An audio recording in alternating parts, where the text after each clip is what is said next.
Unit 1 हम देख रहे थे। यूनिट 1 में हमारा चल रहा था property of fluid. Property of fluid में हमने क्या क्या देखा? डेंसिटी के बारे में डिस्कस किया, स्पेसिफिक जो वेट होता है उसके बारे में हमने डिस्कस किया, देन स्पेसिफिक वॉल्यूम के बारे में हमने डिस्कस किया, स्पेसिफिक ग्रेविटी के बारे में डिस्कस किया और उसके ऊपर हमने न्यूमेरिकल डिस्कस किया पिछले क्लास में। ठीक है, आज की क्लास में हम नेक्स्ट प्रॉपर्टी जिसका नाम है विस्कोसिटी से स्टार्ट करते हैं। क्लियर है? तो देखिए, सबसे पहले हम डिस्कस करते हैं कि ये विस्कोसिटी होता क्या है और इसका मेन क्या क्या कॉज होते हैं विस्कोसिटी का। तो ये आगे बढ़ने से पहले हम विस्कोसिटी को समझते हैं। देखिए, विस्कोसिटी होता क्या है? Viscosity is just like friction बोल सकते हैं। क्या फ्रिक्शन? जैसे फ्रिक्शन क्या करता है, किसी भी मोशन को रजिस्ट करने की कोशिश करता है, वैसे ही विस्कोसिटी क्या होता है कि जब फ्लूइड फ्लो होता है तो उनके दो लेयर के बीच में एक रेजिस्टेंस क्रिएट होता है या दो लेयर के बीच में एक फ्रिक्शन अराइज होता है, जो क्या करता है, दो एडजेसेंट लेयर के बीच में ये जो फ्रिक्शन होता है वो फ्लो को रजिस्ट करने की, फ्लो को रोकने की कोशिश करता है। इस पर्टिकुलर प्रॉपर्टी को हम बोलते हैं विस्कोसिटी। देखिए, इसको समझते हैं क्या होता है कि जैसे सपोज करिए कि यहाँ पे एग्जाम्पल लेते हैं, एक वाटर का लेते हैं और हनी का लेते हैं। यहाँ पे एक वाटर हो गया, एक हनी हो गया। अब आप खुद बताइए कि अगर हम वाटर को भी फर्श पे फ्लो कर दिए और हनी को भी फर्श पे फ्लो करेंगे तो क्या होगा? कौन ज़्यादा मतलब तेज़ी से फ्लो होगा? Obviously water. क्यों? क्योंकि इनके दो लेयर के बीच में जो विस्कोसिटी होती है वो बहुत कम होती है, बहुत कम होती है। मतलब जो फ्लो के रेजिस्टेंस को मतलब फ्लो को कम रजिस्ट करेगा, इसलिए वो इजीली फ्लो हो जाएगा। जबकि हनी के दो लेयर के बीच में जो फ्रिक्शन या जो विस्कोसिटी होता है वो ज़्यादा होता है। तो अगर मैं एक वर्ड में विस्कोसिटी को डिफाइन करना चाहूँ तो ये क्या होता है? It is a resistance of flow बोल सकते हैं। It is a resistance of flow and it is just like a friction. जैसे फ्रिक्शन क्या करता है, किसी भी मोशन को अपोज करने की कोशिश करता है, वैसे ही विस्कोसिटी क्या होता है, दो लेयर के बीच में जो मोशन होता है उसको रजिस्ट करने की कोशिश करता है। तो ये तो रहा एक विस्कोसिटी का डेफिनेशन या फिर समझने का बोल सकते हैं। अब हम इसका डेफिनेशन देखते हैं। तो देखिए, विस्कोसिटी क्या है? It is defined as a property of fluid. Fluid की प्रॉपर्टी है पहला point. It is a property of fluid. क्या करता है?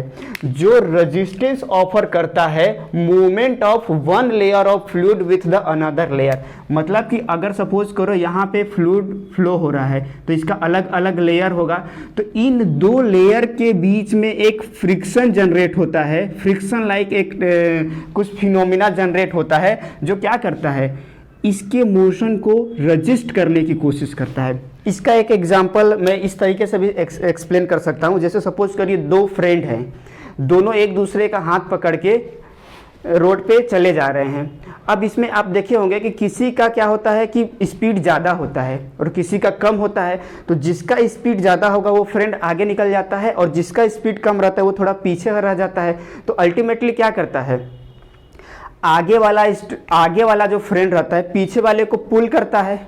जब पुल करने की कोशिश करता है और पीछे वाला आगे वाले को पुल करता है, तो इस तरह से इन दोनों के बीच में क्या रहता है, एक क्या क्रिएट होता है, मैं बोल सकता हूँ रेजिस्टेंस क्रिएट होता है।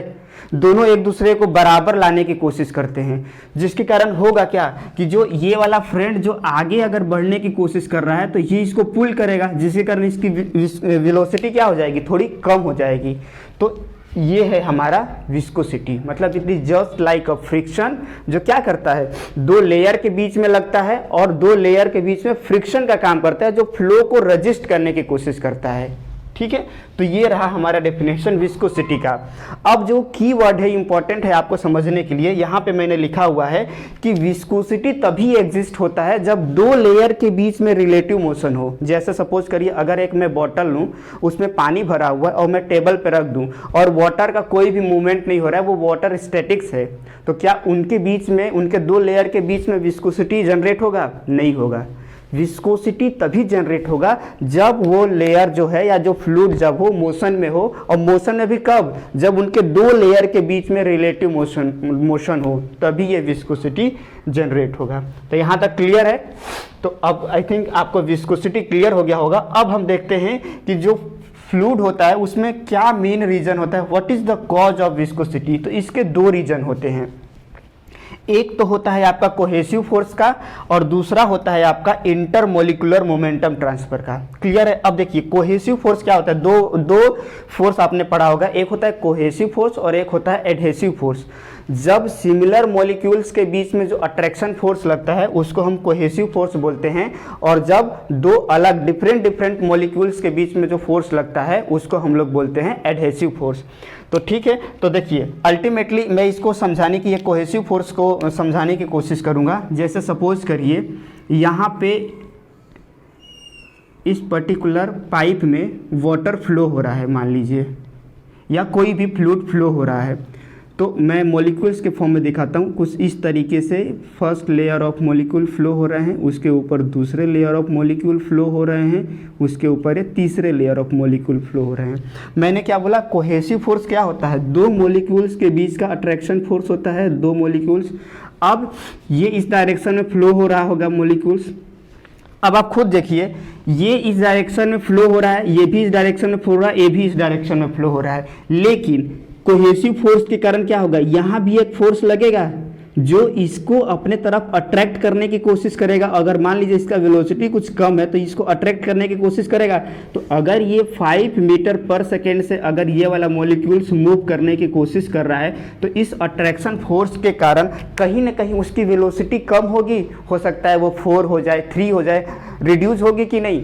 तो ये जो रिड्यूस होगी वो किसके कारण हो रहा है, कोहेसिव फोर्स क्या कर रहा है, उसको उसके जो वेलोसिटी है उसको कम करने की कोशिश कर रहा है। तो यही जो वेलोसिटी कम हुआ या जो फ्लो ऑफ रेजिस्टेंस क्रिएट हुआ वही तो होता है विस्कोसिटी। तो मतलब समझ में आया पहला कंसेप्ट कोहेसिव फोर्स। इसको रियल एग्जांपल में कुछ इस तरीके से, वही वाला जो हमने दो फ्रेंड का एग्जांपल लिया था, दो फ्रेंड हैं, दोनों मूव कर रहे हैं, एक का वेलोसिटी ज़्यादा एक का कम है, तो एक दूसरे को वो क्या करेंगे, पुल करेंगे, तो उनके बीच में एक फ्लो ऑफ रेजिस्टेंस आएगा। तो इस तरीके से हम समझ सकते हैं कोहेसिव फोर्स। दूसरा जो होता है जो विस्कोसिटी का जो अब देखिए ये जो मेन होता है जो कोहेसिव फोर्स होता है ये लिक्विड में डोमिनेट करता है एज कंपेयर टू, अगर हम चाहें तो यहाँ पे लिख सकते हैं कि in liquid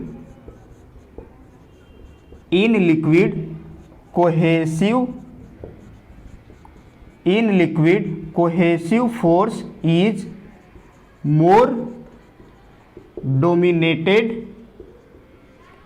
than intermolecular momentum transfer। मैं शॉर्ट में लिख दिया IIMP, इंटरमोलिकुलर मोमेंटम ट्रांसफर। तो ठीक है, इसको और अभी समझेंगे। कोहेसिव तो हमने समझ लिया, अब इंटरमोलिकुलर समझ लेते हैं, फिर ये वाला स्टेटमेंट को हम समझेंगे। ठीक है, तो देखिए इंटरमोलिकुलर मोमेंटम ट्रांसफर क्या होता है। अगर मैं ये बात करूं कि ये एक कंटेनर है, इसके अंदर गैस भरा हुआ है मान लीजिए, या कोई भी चीज़ भरा हुआ है, कोई भी फ्लूइड भरा हुआ है, और उसको मैं हीटअप किया, तो किसी भी ऑब्जेक्ट को या किसी को हीट देंगे तो अल्टीमेटली क्या दे रहे हैं आप, उसको एनर्जी दे रहे हैं। अब जब हम एनर्जी देंगे तो ये मॉलिक्यूल्स क्या करेंगे, एनर्जी गेन करेंगे और एक्साइटेड स्टेट में चले जाएंगे। जब इनको एनर्जी मिल गया, मतलब अल्टीमेटली अगर ये मोशन मूव कर रहे थे तो इनको एनर्जी मिला तो और वो तेजी से मूव करेंगे, मतलब उनकी काइनेटिक एनर्जी इंक्रीज हो गई। अब जब इनकी काइनेटिक एनर्जी इंक्रीज होगी तो ऑब्वियसली ये मान लीजिए अगर गैस हैं तो ये रैंडमली, क्योंकि अरेंज तो रहते नहीं है, रैंडमली मैनर में अरेंज रहते हैं, तो जब इनको एनर्जी मिलेगा तो ये स्ट्राइक करेंगे, कभी यहाँ टकराएंगे, कभी दूसरे मॉलिक्यूल से टकराएंगे, फिर इससे टकराएंगे, कभी इससे टकराएंगे। तो ये टकराने में क्या होगा, जब दो ऑब्जेक्ट एक दूसरे से टकराएंगे तो फ्रिक्शन जनरेट होगा कि नहीं, ऑब्वियसली जनरेट होगा, और इस फ्रिक्शन में एनर्जी का भी लॉस होगा। तो जब हम इनको हीटअप करेंगे तो ये मॉलिक्यूल एनर्जी गेन करेंगे, काइनेटिक एनर्जी इनकी बढ़ेगी, ये मूव करेंगे, दूसरे से टकराएंगे, टकराने से फ्रिक्शन क्रिएट होगा, और जब फ्रिक्शन क्रिएट होगा और एनर्जी का लॉस होगा तो कहीं ना कहीं हम ये बोल सकते हैं कि ओवरऑल फ्लो जो है वो रजिस्ट करेगा। तो यही दूसरा रीजन होता है इंटरमोलिकुलर मोमेंटम ट्रांसफर, जिसका दो मॉलिक्यूल्स जब एनर्जी गेन करते हैं तो वो एक दूसरे से टकराते हैं। टकराने के कारण क्या होता है कि उनके में फ्रिक्शन क्रिएट होता है और एनर्जी का लॉस होता है, और एनर्जी का लॉस होता है और फ्रिक्शन अगर क्रिएट हो रहा है तो अल्टीमेटली उसका फाइनल रिजल्ट ये होता है कि वो फ्लो को क्या कर देता है, रिड्यूस कर देता है।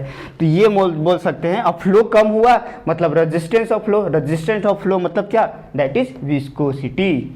तो ये दो हो गए हमारे मेन कॉज विस्कोसिटी किसी भी फ्लो में क्रिएट होने के लिए। एक तो हो गया हमारा कोहेसिव फोर्स और दूसरा हो गया हमारा इंटरमोलिकुलर मोमेंटम ट्रांसफर। तो हमने यहाँ पे एक स्टेटमेंट लिखा हुआ है, in liquid cohesive force is more dominated than intermolecular momentum transfer. एक और स्टेटमेंट भी लिख लेते हैं और फिर दोनों को समराइज करेंगे। जबकि in gases intermolecular momentum transfer, आप लोग फुल लिख लीजिएगा, intermolecular momentum transfer is more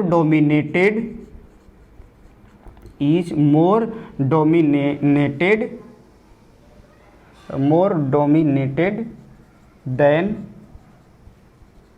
cohesive force. अब आप बोलेंगे कि सर ऐसा क्यों होता है, इसको एक्सप्लेन करिए। तो मैं अभी इसको एक्सप्लेन करता हूँ। देखिए लिक्विड में मैं क्या बोल रहा हूँ कि ये कोहेसिव फोर्स है वो ज़्यादा डोमिनेट करता है as compare to intermolecular momentum transfer. इसके लिए मैं एक एग्जांपल लेता हूँ। जैसे देखिए लिक्विड में क्या होता है, लिक्विड में जो मॉलिक्यूल्स रहते हैं वो पास पास अरेंज रहते हैं। अगर मैं इसको लिक्विड अगर ले लूँ और यहाँ पे एक गैस में ले लेता हूँ, गैस में मॉलिक्यूल्स बहुत दूर दूर अरेंज रहते हैं और लिक्विड में जो मॉलिक्यूल्स रहते हैं वो पास पास अरेंज रहते हैं।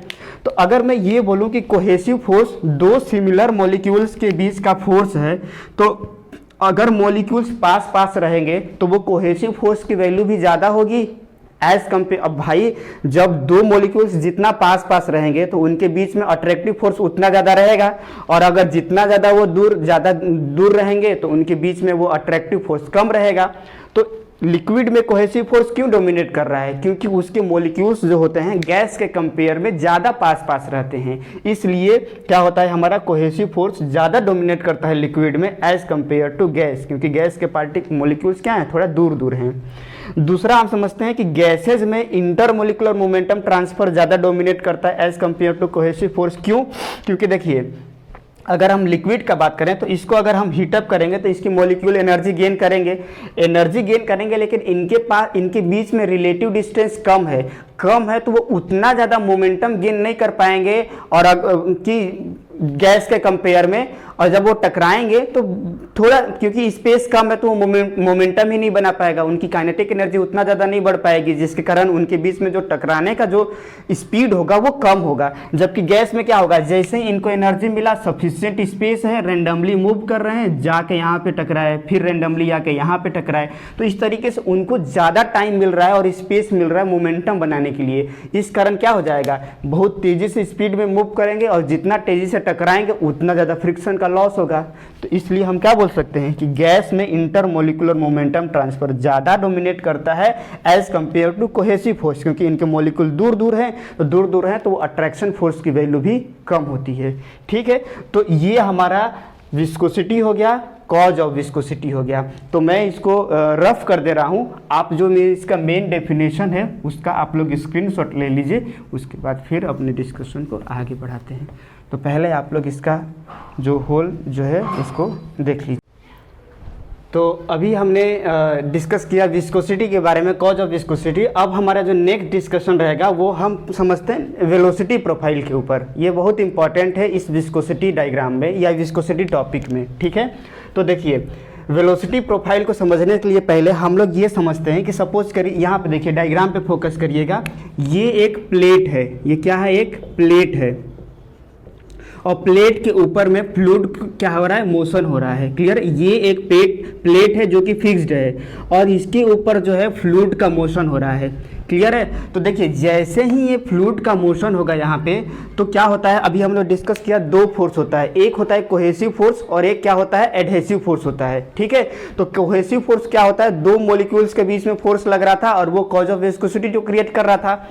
अब क्या होगा, यहाँ पे प्लेट है और ये वाटर है, तो जब वाटर का फर्स्ट लेयर जैसे ही प्लेट के साथ कॉन्टेक्ट में आएगा तो इसके बीच में एक एडहेसिव फोर्स जनरेट होगा।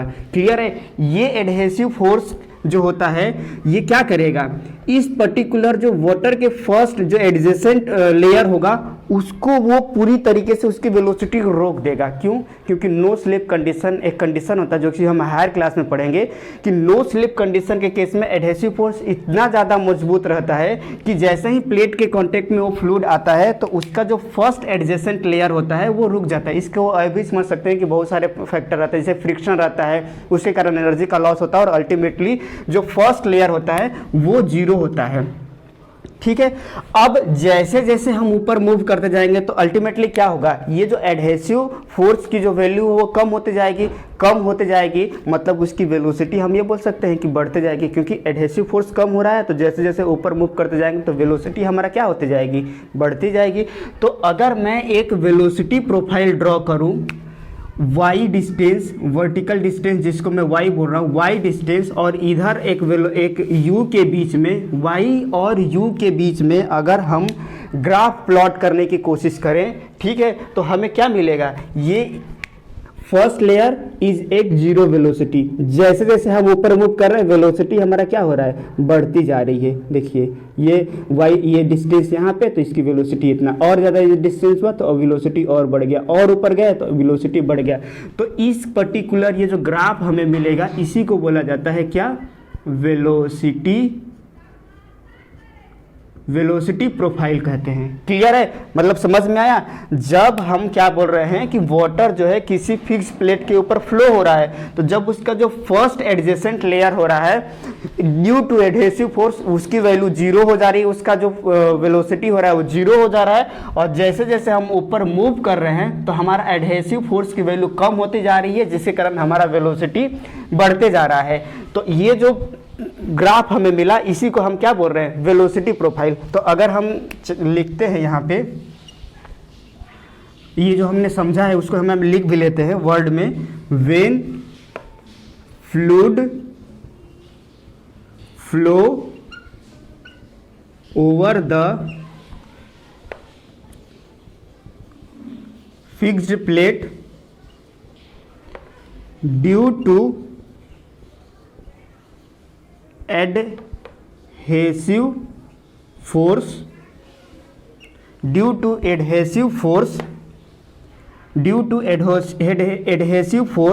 and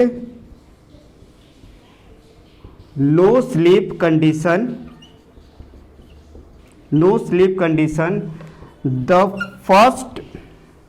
the adjacent layer of fluid with plate having zero velocity। यहाँ तक क्लियर है कि जब प्लेट के ऊपर फ्लूइड मूव कर रहा है तो जो उसका जो फर्स्ट एडजेसेंट लेयर होगा due to no slip condition उसकी जो वेलोसिटी हो जाएगी वो क्या हो जाएगी, हमारी जीरो हो जाएगी। ठीक है, और मैं आगे यहाँ पे लिखता हूँ, इसके बाद यहाँ पे अब क्या होगा, जैसे ही जीरो हो गई तो अब जैसे ही हम लोग ऊपर मूव करते जाएंगे, as we move from bottom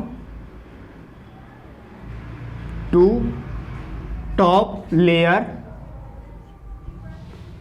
the value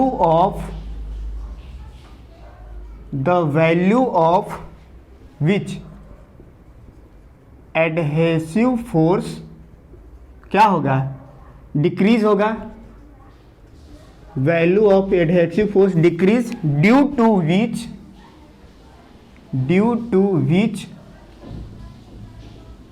velocity of fluid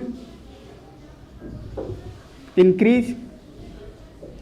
ये सेकेंड स्टेटमेंट आपको समझ में आया कि जैसे जैसे हम ऊपर मूव करते जाएंगे एडहेसिव फोर्स, तो अब क्या हो रहा है, जैसे जैसे ऊपर मूव करेंगे एडहेसिव फोर्स की वैल्यू कम हो जाएगी क्योंकि डिस्टेंस बढ़ते जा रहा है, और जैसे जैसे डिस्टेंस ऊपर बढ़ते जाएंगे एडहेसिव फोर्स की वैल्यू कम हुई, वैसे ही हमारा ये जो फ्लो का जो वेलोसिटी है वो क्या हो जाएगा, हमारा इंक्रीज होते जाएगा। तो यहाँ तक आई थिंक होप आपको समझ में आ गया होगा। तो अब अगर मैं एक लेयर लेता हूँ, एक एलिमेंट लेता हूँ, मान लीजिए कि हम लोग ये लेयर को लेने की कोशिश करते हैं जो कि यहाँ से y डिस्टेंस पर है और इसका जो ये जो थिकनेस है वो dy है और यहाँ पे ये जो फर्स्ट लेयर है, ये जो लेयर है ये इसमें ये u वेलोसिटी से फ्लो कर रहा है तो ऑब्वियसली इसका वेलोसिटी क्या हो जाएगा u प्लस कुछ तो ज़्यादा होगा ना, तो u प्लस डी होगा। इसको हम फ्रेश डायग्राम यहाँ पे बनाते हैं। अब देखिए यहाँ पे सपोज करिए हमने एक एक्सिस लिया, ये एक लेयर लिया हमने जो कि कहाँ पे है, y डिस्टेंस पे है और इसका वेलोसिटी यहाँ पे क्या है, u है। यहाँ पे वेलोसिटी क्या हो जाएगा, u प्लस डी और इनके बीच में ये जो डिस्टेंस कितना हो गया हमारा, dy हो गया। अब आपको कुछ दिखाई दे रहा है कि जो फर्स्ट ये जो फर्स्ट लेयर ऑफ जो मतलब जो बॉटम, मतलब बॉटम नहीं बोलना चाहिए, जो नीचे वाला लेयर है वो u वेलोसिटी से मूव कर रहा है और इसके जस्ट ऊपर वाला u प्लस डी वेलोसिटी से मूव कर रहा है। दो फ्रेंड साथ साथ चल रहे थे, एक का स्पीड ज़्यादा है, एक का स्पीड कम है, तो आगे वाला पीछे को खींचेगा, पीछे वाला आगे को पीछे की तरफ खींचेगा। मतलब अल्टीमेटली क्या हुआ, इन दो लेयर के बीच में एक शियर स्ट्रेस जनरेट हुआ कि नहीं। तो यहाँ पे क्या हो जाएगा हमारा, एक शियर स्ट्रेस इस तरीके से जनरेट होगा जैसे हम लोग भी एक दूसरे फ्रेंड को खींचते हैं तो उसमें शियर स्ट्रेस लगता है ना, और वो उसको खींचता है, तो जितना से आगे वाला खींचेगा उतना ही पीछे वाला उसको खींचेगा। तो एक शियर स्ट्रेस यहाँ पे जनरेट हुआ। तो अब हम लिखते हैं यहाँ पे, ये वाला डायग्राम बनाने के बाद यहाँ पे हम इसको लिखते हैं ब्लैक से कि due to velocity difference due to velocity difference between two adjacent layer, due to velocity difference between two adjacent layer, which two adjacent layer, एक लेयर हमारा ये है, अगर मैं चाहूँ तो इसका नेमिंग भी मैं कर दे रहा हूँ a dash b dash. Ultimately मतलब ये जो है ना, ये लेयर जो मैंने यहाँ लिखा हुआ है वो यहीं पे होना चाहिए था, मैं इसको नेमिंग कर दे रहा हूँ यहाँ पे, ये ए डैश बी डैश, ठीक है। A dash B D, first adjacent layer u velocity से मूव कर रहा है, दूसरा एडजेसेंट वेलोसिटी जो कि लेयर बी डैश है वो u प्लस डी से मूव कर रहा है। तो due to velocity difference, due to u minus u plus d minus u, मतलब ये वेलोसिटी डिफरेंस कितने का हुआ, du का हुआ। तो due to velocity difference between the two adjacent layer, एक का वेलोसिटी एक फ्रेंड का ज़्यादा है, एक का कम है, तो आगे वाला क्या कर रहा है, पीछे वाले को पुल खींचेगा अपने तरफ और पीछे वाले आगे को पीछे की तरफ खींचेगा। तो अल्टीमेटली उसमें क्या हो जाएगा, ये शियर स्ट्रेस जनरेट होगा। वैसे ही फ्लूइड के केस में भी क्या हो गया, एक शियर स्ट्रेस अराइज हो गया। तो due to velocity difference between the two adjacent layer, a shear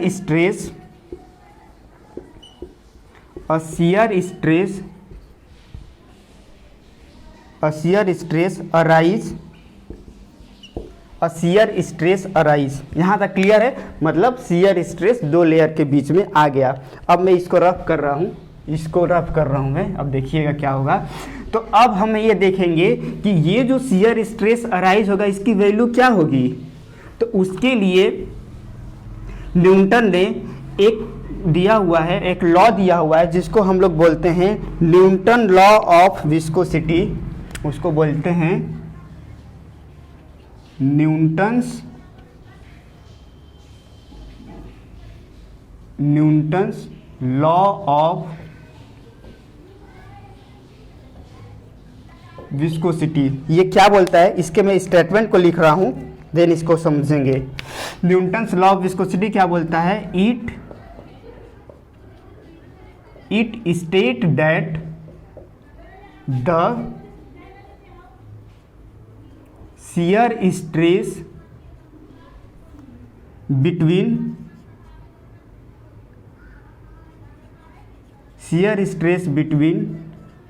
to shear stress between two adjacent layer of fluid is directly proportional to rate of shear strain। Newton's law of viscosity ये बोलता है, मतलब हमने देखा कि दो adjacent layer हैं, दोनों के बीच में वेलोसिटी डिफरेंस हुआ u प्लस डी यू, और ये वेलोसिटी डिफरेंस क्रिएट हुआ। फ्रेंड वाला ही आप लोग एग्जांपल याद रखिएगा, ना कंफ्यूजन नहीं होगा। दो फ्रेंड मूव कर रहे थे रोड पे, एक का वेलोसिटी ज़्यादा था, एक का कम है, तो ऑब्वियसली वो एक दूसरे को पुल करेंगे। पुल करने में क्या है, शियर स्ट्रेस। वही सेम की चीज़ जब फ्लूइड फ्लो करते हैं तो यही सेम शियर स्ट्रेस अराइज होता है। ठीक है, ये शियर स्ट्रेस की वैल्यू क्या होगी वो हम फाइंड आउट करते हैं न्यूटन्स लॉ ऑफ विस्कोसिटी से, जो बोलता है it state that the shear stress between the two adjacent layer of the fluid, मतलब ये tau is directly proportional to rate of shear stress. मतलब मैं मैथमेटिकली इसको मैं क्या लिख सकता हूँ कि अगर शियर स्ट्रेस टाउ को मैं शियर स्ट्रेस को टाउ से डिनोट करता हूँ, is directly proportional to rate of shear strain. मतलब ये जो वेलोसिटी प्रोफाइल हमने बनाया था, अगर हम उसका ग्राफ खींचें, उसका स्लोप लें, तो वही हमारा क्या हो जाएगा, रेट ऑफ शियर स्ट्रेन होगा, मतलब टाउ। तो यहाँ पे हम लिख सकते हैं टाउ हमारा क्या है, टाउ इज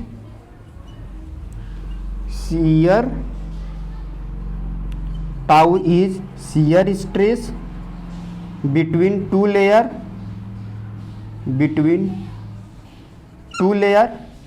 डी यू हमारा क्या है,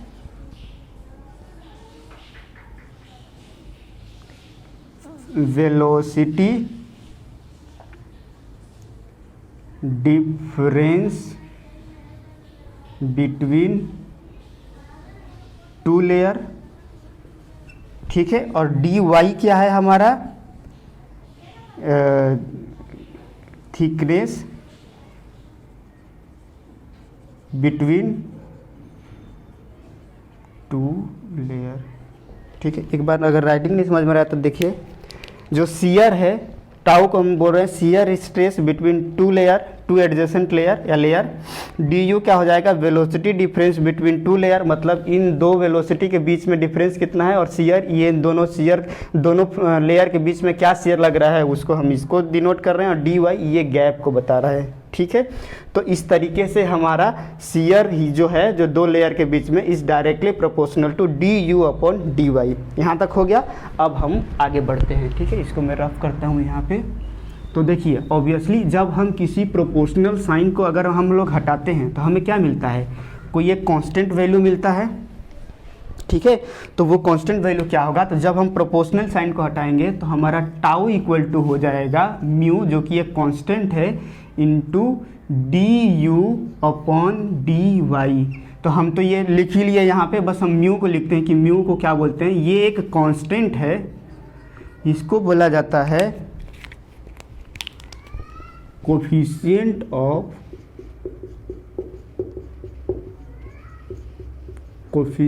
ऑफ विस्कोसिटी, और इसका दूसरा भी नाम है और डायनेमिक विस्कोसिटी। बहुत इंपॉर्टेंट फार्मूला है। तो मतलब tau equal to d u mu d u upon d y, बहुत इंपॉर्टेंट फार्मूला है, आपको याद रखना पड़ेगा। इस पर न्यूमेरिकल्स तो भर के आएंगे। Tau shear stress between two adjacent layer, mu coefficient of viscosity, D you दो एडजेसेंट लेयर के बीच में क्या वेलोसिटी का डिफरेंस है, डी वाई दो एडजेसेंट लेयर के बीच में गैप कितना है, थिकनेस कितना है। ठीक है, म्यू कोफिशिएंट ऑफ विस्कोसिटी, या इसको बोला जाता है और डायनेमिक विस्कोसिटी के नाम से जाना जाता है। ठीक है, ये तो यहाँ तक क्लियर है। ठीक है, तो अब हम लोग यूनिट देख लेते हैं कि हमारा ये म्यू का यूनिट क्या होता है। ठीक है, तो जैसे देखिए, म्यू इक्वल टू हम लोग क्या लिख सकते हैं, tau divided by d u upon d y लिख सकते हैं। ठीक है, और टाउ का यूनिट क्या होता है, न्यूटन। अगर हम एसआई का बात करें, टाउ इक्वल टू यहाँ पे लिख लेते हैं SI अभी हम लोग एसआई यूनिट का बात कर रहे हैं। तो देखिए म्यू का यूनिट क्या हो जाएगा ना, न्यूटन पर मीटर स्क्वायर, टाउ की वैल्यू हो जाएगी, और इसका क्या हो जाएगा, metre per second into metre हो जाएगा। तो ये मीटर मीटर कट गया, तो हमारा क्या बचेगा, देखिए न्यूटन, सॉल्व करेंगे तो हमारा, या यहीं पर लिख देता हूँ, न्यूटन पर मीटर स्क्वायर, और ये एस जो है वो ऊपर जाएगा तो यहाँ पे आ जाएगा। देखिए एसआई यूनिट क्या हो जाएगा, न्यूटन पर मीटर स्क्वायर सेकेंड, और न्यूटन पर स्क्वायर सेकेंड को और हम लोग क्या लिखते हैं, पास्कल लिखते हैं। तो हम लोग क्या बोल सकते हैं कि जो म्यू का जो यूनिट होगा वो क्या हो जाएगा, पास्कल सेकेंड लिख सकते हैं, या न्यूटन पर मीटर स्क्वायर सेकेंड लिख सकते हैं। यहाँ तक क्लियर है। अब यहाँ पे स्पेस नहीं है, मैं इसको रफ करता हूँ, ये आप लोग स्क्रीनशॉट इसका ले लीजिए, ले लिए होंगे होप, ठीक है। अब हम इसका देखते हैं सीजीएस में क्या यूनिट होगा, ठीक है, सीजीएस में क्या यूनिट होगा। तो सीजीएस में म्यू इक्वल टू क्या लिखे हम लोग, mu equal to tau divided by d u upon d y. तो इसका क्या हो जाएगा, dyne per centimetre square divided by centimetre per second into centimetre. तो म्यू का जो सीजीएस ना, यहाँ पे लिख लीजिएगा सीजीएस यूनिट, सीजीएस में क्या यूनिट होगा। तो अगर हम इसको सॉल्व करेंगे तो या फिर यहाँ सेंटीमीटर सेंटीमीटर कट जाएगा, तो हमारा मिलेगा dine per centimetre square into second. वहाँ पे हमें क्या मिला था, पास्कल इंटू सेकेंड, यहाँ dine per centimetre square into second. इसी को एक अलग नाम से भी जाना जाता है, उसका नाम है पॉइज, पॉइज, याद रखिएगा। मतलब ये डायनेमिक विस्कोसिटी का सीजीएस में जो यूनिट होता है उसको हम बोलते हैं पॉइज। तो अब ये पॉइज और SI unit of pascal per second में क्या रिलेशन है, तो वो भी मैं यहाँ पे लिख देता हूँ, 1 poise equal to 0.1 pascal per second होता है। ये हमेशा देखिए न्यूमेरिकल में आपको पॉइज में दिया रहेगा, एसआई में कन्वर्ट करने के लिए ये आपको याद रखना पड़ेगा। मतलब क्या, इसको हम 1/10 भी लिख सकते हैं। 1 poise equal to 1/10 pascal per second, ये आपको याद रखना है। क्लियर है। तो इसको आप लोग नोट डाउन कर लीजिए। और एक और अगर आप चाहें तो लिख सकते हैं 1 सेंटीपॉइज इक्वल टू, अब देखिए जहाँ सेंटी वर्ड आ जाएगा उसका मतलब क्या हो जाता है 10⁻²² पॉइज होता है। तो कभी कभी हमारा जो, जब हम न्यूमेरिकल करेंगे सॉल्व करेंगे तो देखेंगे ये जो म्यू की वैल्यू कभी पॉइज में दिया रहेगा, कभी सेंटी पॉइज में दिया रहेगा। तो अगर हमें ये कन्वर्जन फार्मूला पता रहेगा तो हम इजीली उसको क्या कर सकते हैं, एसआई में कन्वर्ट कर सकते हैं। तो 1 पॉइज इक्वल टू क्या होता है 1/10 पास्कल पर सेकेंड होता है। और 1 सेंटी पॉइज, तो सेंटी जहाँ वर्ड आता है तो वहाँ क्या हो जाएगा हमारा 10⁻³ पॉइज। ठीक है। तो अब वहाँ से अगर सेंटी पॉइज दिया रहेगा तो यहाँ पे कन्वर्ट कर सकेंगे तो क्या हो जाएगा 1 centipoise equal to 10⁻³ pascal per second. तो इसका आप स्क्रीनशॉट ले लीजिए, फिर आगे देखते हैं। ठीक है। सो हमने अभी डायनेमिक विस्कोसिटी देखा, अब हम देखते हैं काइनेमेटिक विस्कोसिटी। ठीक है। तो देखिए ये काइनेमेटिक विस्कोसिटी क्या होता है ना, इसको म्यू से डिनोट किया जाता है। इसको हम डिफाइन करें तो कुछ इस तरीके से कर सकते हैं, it is ratio of dynamic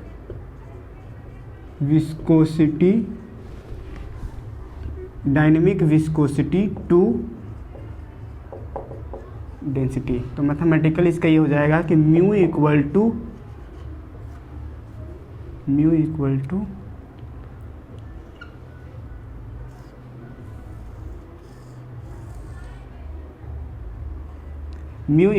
dynamic viscosity divided by density. ठीक है।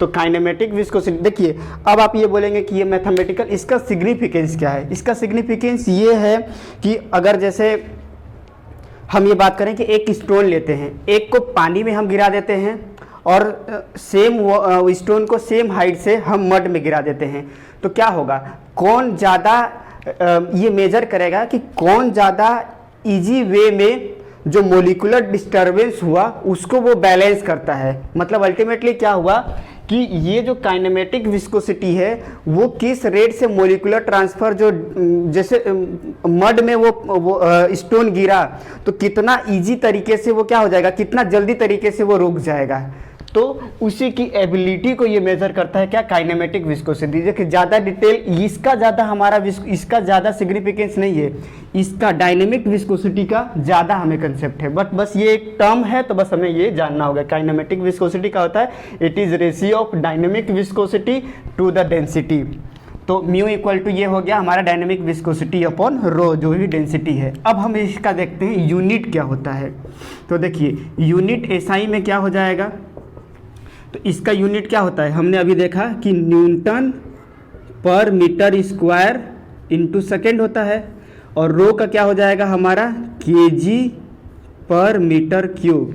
तो अब इसको हम लोग क्या करते हैं और ओपन करते हैं, तभी हमारा एग्जैक्ट मिलेगा। तो हम न्यूटन को और क्या लिख सकते हैं, एम इंटू जी होता है, तो k g into metre per second square, g का value m upon s square हो जाएगा इंटू एस डिवाइडेड बाई, अच्छा यहाँ पे मीटर स्क्वायर भी है ना, ये वाला metre square, divided by kg per metre cube. तो पहले हम ऊपर वाले को सॉल्व करें, तो ये एस से एक एस कट जाएगा, तो यहाँ पे मैं लिख देता हूँ kg upon metre square into एक एस, तो कट ही गया, तो एक एस बचा, डिवाइडेड बाई अच्छा एक एम और भी कट जाएगा ना, यहाँ से एक ये भी कट जाएगा, into KG per metre cube. तो अगर हम इसको सॉल्व करें तो केजी कट गया, ये एम से कट जाएगा, एम स्क्वायर, तो मतलब फाइनली हमारा क्या आ जाएगा, एम स्क्वायर ऊपर आ जाएगा, एम स्क्वायर अपॉन एस। तो काइनेमेटिक विस्कोसिटी का जो एसआई यूनिट हो जाएगा, एसआई यूनिट का हो जाएगा मीटर स्क्वायर पर सेकेंड। तो अब ज़्यादा वो सीजीएस में ज़्यादा सॉल्व करने की ज़रूरत नहीं है, बस हम लोग क्या करने हैं, मीटर स्क्वायर को सेंटीमीटर स्क्वायर से चेंज कर देते हैं। तो सीजीएस में इसका यूनिट हो जाएगा क्या, सेंटीमीटर स्क्वायर पर सेकेंड, और एसआई में इसका यूनिट कितना हो जाएगा, मीटर स्क्वायर पर सेकेंड। देखिए जैसे वहाँ पे सीजीएस में डाइन जो था ना, dine per centimetre square into second dynamic viscosity में, उसको हमने क्या वर्ड दिया था, पॉइस। वैसे ही सीजीएस में सेंटीमीटर स्क्वायर पर सेकेंड को स्टोक नाम से जाने जाते हैं। इसको जैसे वहाँ पॉइस बोलते हैं, वहाँ यहाँ पे सीजीएस को स्टोक बोलते हैं। तो अब हम बोलेंगे कि इनका और इनके बीच में क्या रिलेशन है, तो यहाँ पे मैं नोट कर दे रहा हूँ, ठीक है, यहाँ पे देख लीजिए, 1 stoke equal to 10⁻⁻⁴ metre square per second होता है। बस ये इतना ही याद रखने की ज़रूरत है, जब हम लोग न्यूमेरिकल करेंगे तो उसमें वो कन्वर्जन में काम आएगा।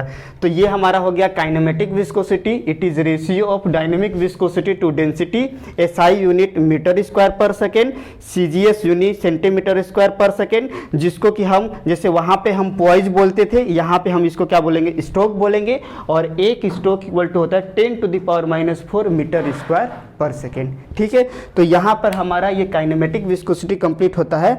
विस्कोसिटी का एक लास्ट टॉपिक है कि विस्कोसिटी का टेम्परेचर के ऊपर, जैसे अगर लिक्विड का टेम्परेचर इंक्रीज करेंगे तो उसका विस्कोसिटी बढ़ेगा या घटेगा, गैस में क्या होगा, तो वो जो लास्ट टॉपिक हमारा बचा हुआ है उसको कंप्लीट कर लेते हैं। ठीक है, तो चलिए मैं इसको रब कर देता हूँ, आप लोग नोट कर लिए होंगे।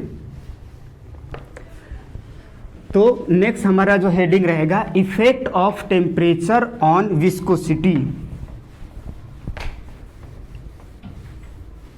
Effect of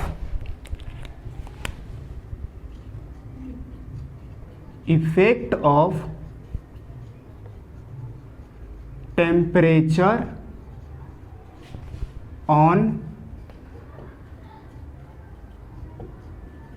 viscosity. Effect of temperature on viscosity. तो सबसे पहले हम लोग लिक्विड के लिए देखते हैं कि अगर हम लिक्विड का टेम्परेचर को इंक्रीज करेंगे तो क्या इफेक्ट होगा लिक्विड के विस्कोसिटी पे। ठीक है, तो अब जैसे देखिए, जब हम लोग विस्कोसिटी डिस्कस कर रहे थे तो उसमें हमने देखा कि विस्कोसिटी के दो कॉज होते हैं, एक तो कोहेसिव फोर्स के कारण होता है और एक क्या होता है, इंटरमोलिकुलर मोमेंटम ट्रांसफर के कारण होता है। याद आ रहा है? अब देखिए, कोहेसिव फोर्स क्या होता है, दो मॉलिक्यूल्स के बीच में जो फोर्स लगता है उसको हम कोहेसिव बोलते हैं। जो कि किस में डोमिनेटेड था, लिक्विड में डोमिनेटेड था कोहेसिव फोर्स। तो अब खुद आप ऑब्जर्व करो कि अगर हम लिक्विड के टेम्परेचर को इंक्रीज करेंगे तो उसके मॉलिक्यूल्स के बीच का गैप क्या होगा, इंक्रीज होगा, दूर दूर जाएंगे दूर दूर। अगर वो दूर दूर जा रहे हैं तो उनके बीच में कोहेसिव फोर्स की वैल्यू क्या होगी, बढ़ेगी या घटेगी, दूर दूर जाएंगे तो ऑब्वियसली क्या हो जाएगा, कोहेसिव फोर्स की वैल्यू डिक्रीज होगी। अगर डिक्रीज हो रही है कोहेसिव फोर्स तो अल्टीमेटली वो क्या होगा, अगर कोहेसिव फोर्स डिक्रीज हुआ मतलब विस्कोसिटी हमारा क्या हो जाएगा, विस्कोसिटी कम होगा। तो उसी को हम लिखते हैं इन लिक्विड, क्या लिख सकते हैं इसमें कि as we increase the temperature, as we increase the temperature of liquid, the cohesive force decrease। क्यों डिक्रीज होगा, क्योंकि उसके मॉलिक्यूल्स दूर दूर जाएंगे। ठीक है, गर्म करने से लिक्विड के मॉलिक्यूल्स दूर दूर जाएंगे। As we increase the temperature of liquid the cohesive force, sorry decrease होगा ना, cohesive force decrease, cohesive force decrease, hence cohesive force decrease हो गया तो cohesive force decrease, hence viscosity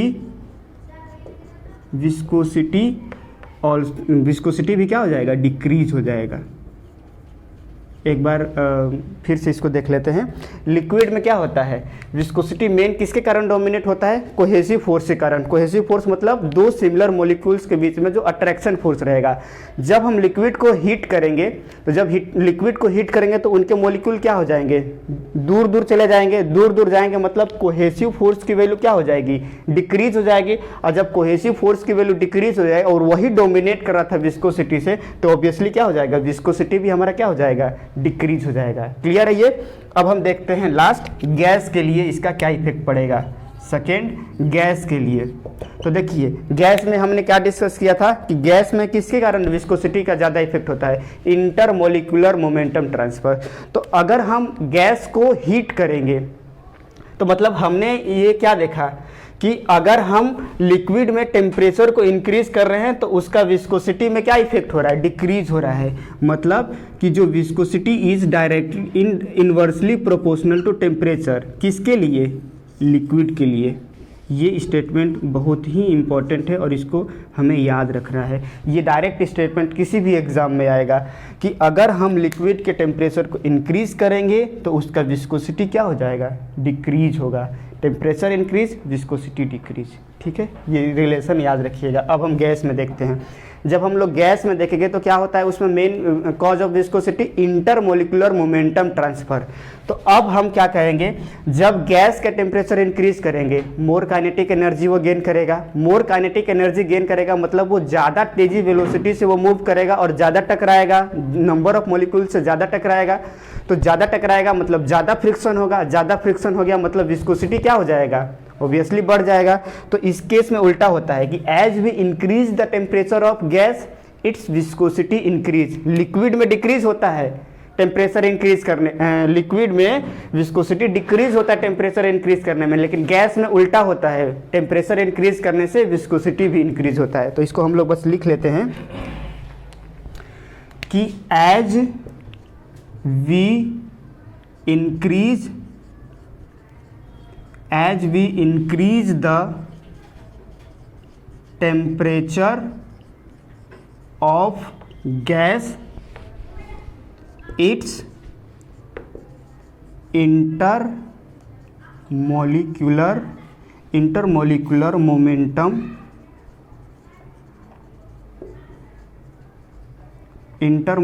momentum transfer increase।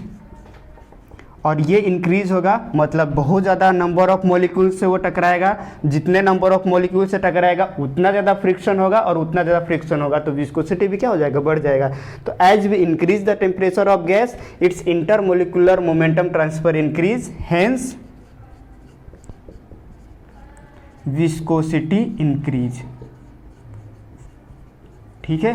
तो अब यहाँ पे क्या हो जाएगा, mu is directly proportional to t, किसके लिए, गैस के लिए, वो लिक्विड के लिए। तो इस तरीके से मैं जो विस्कोसिटी वाला जो था लंबा बड़ा टॉपिक था उसको मैं कंक्लूड करता हूँ। हमने क्या पढ़ा, विस्कोसिटी का डेफिनेशन पढ़ा, it is a resistance of flow.